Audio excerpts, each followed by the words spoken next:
ಎಲ್ರಿಗೂ ನಮಸ್ಕಾರ. ಈ ಹೊತ್ತಿನ ಪಾಲಿಟಿಕ್ಸ್ ಬುಲೆಟಿನ್ ಏನಪ್ಪಾ ಅಂತಂದ್ರ, ಬೆಳಿಗ್ಗೆ ನಾವು ಮಾಡಿರೋ ಅನಲೈಸ್ ಪ್ರಕಾರ ದಿಂಗಾಲೇಶ್ವರ ಶ್ರೀಗಳು ಚುನಾವಣಾ ಕಣದಿಂದ ಹಿಂದ ಸರ್ದಾರ. ಸಿಎಂ ಸಿದ್ದರಾಮಯ್ಯನವರು ಮೀಡಿಯಾ ಸ್ಟೇಟ್ಮೆಂಟ್ ಕೊಟ್ಟಾರ ಆಲ್ರೆಡಿ. ನಾನು ದಿಂಗಾಲೇಶ್ವರ ಶ್ರೀಗಳಿಗೆ ನಾನು ಫೋನ್ ಮಾಡಿ ನಿಮ್ದು ನಾಮಪತ್ರನ ವಾಪಸ್ ತಗೊಳ್ರಿ, ಇವತ್ತು ಲಾಸ್ಟ್ ಡೇ ಐತೆ ಅಂತ ಹೇಳ್ದೆ. ಆ ಪ್ರಕಾರ ಅವರು ಆಯ್ತು ಅನ್ನೋ ಮಾತು ಅಂದಾರ ಅನ್ನೋ ಮಾತು ಹೇಳ್ತಾರ. ಒಟ್ಟಾರೆಯಾಗಿ ದಿಂಗಾಲೇಶ್ವರ ಶ್ರೀಗಳು ತಮ್ಮ ನಾಮಪತ್ರನ ವಾಪಸ್ ತಕ್ಕೊಂಡ್ರು. ಯಾಕಂತಂದ್ರೆ ಇವರಿಗೆ ಸುಮಾರು ಶ್ರೀಗಳು ಸಪೋರ್ಟ್ ಮಾಡಿದ್ರು. ಧಾರವಾಡದೊಳಗೇನು ಮುರುಘಾ ಮಠ ಐತಲ್ಲ, ಮುರುಘಾ ಮಠದ ಸ್ವಾಮಿಗಳು ಅವ್ರಿಗೆ ಸ್ವಲ್ಪ ವಿರೋಧ ಮಾಡಿದ್ರು.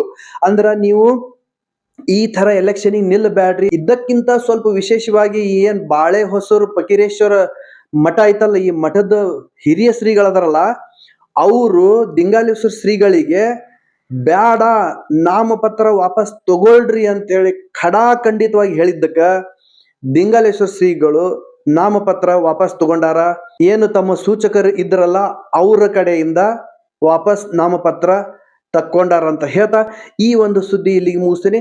ಇದೇ ತರ ಬೇರೆ ಸುದ್ದಿ ತಗೊಂಡು ಮತ್ತೆ ಬರ್ತೀನಿ. ಅಲ್ಲಿವರೆಗೂ ನಮ್ಮ ಚಾನಲ್ನ ಅವಾಗವಾಗ ನೋಡ್ತಾ ಇರ್ರಿ, ಇದೇ ತರ ಸಪೋರ್ಟ್ ಮಾಡ್ತಾ ಇರ್ರಿ ಅಂತ ಹೇಳ್ತಾ ಅಲ್ಲಿವರೆಗೂ